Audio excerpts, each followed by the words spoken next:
This is page 60 and 61. I'm going to do all of this in one lesson. On page 60, they're talking about tossing your thumb. Isn't that wonderful?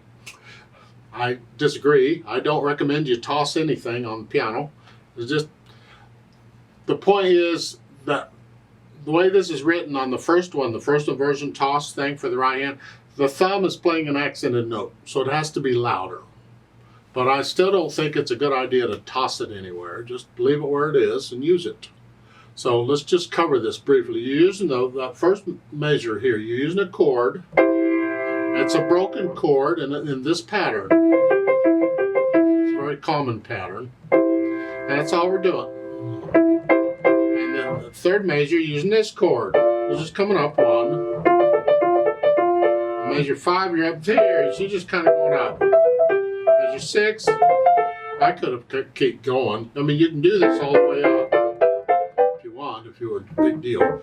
That's sort of what we're doing. It's the articulation. They want here.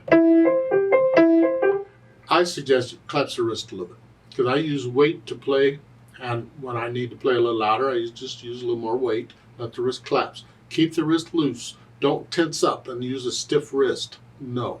That. And then staccato. Bum, bum, bum. So that's all they're doing here. Bottom of the page, same thing in the left hand. Here's a little finger they want you to toss, but again, you're just using more weight on it. On this chord, this, here.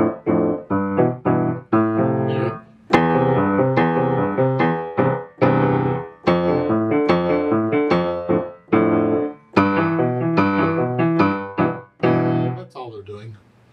It's good practice, I suppose. I don't know if I like it or not, but that's what they want you to do. Okay, fine. Let's move on here to page 61. Here we have a couple of things dealing with broken chords and inversions. Sunrise has first and second inversions for the right hand. You have a C chord. And then when you get to measure 5, you're up here, first inversion. And then when you get to measure 8, you're up here, second inversion. And then you go up the root. That's all we're doing. And it says a broken chord. The pattern is a block chord again.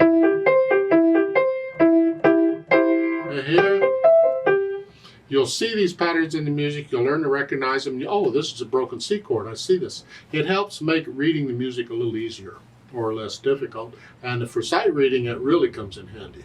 Yeah. You're not just reading one note at a time. You're seeing groups of notes and you know what's coming. You're already ready. It's like I look at that first measure, I'm already ready for the first 2 measures because I recognize the chord and I recognize the pattern, and it's just, yeah. And sunset at the bottom, same thing for the left hand. Here we're in the key of G major. You have block chord, first inversion here, and the second inversion, and then first inversion. Here, just,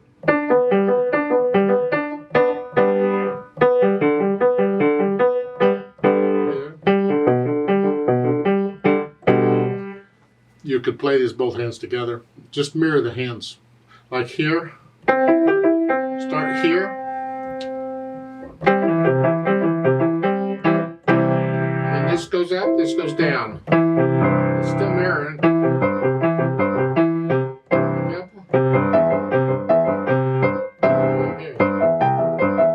You're just mirroring the hands. Same thing here and here. Start here.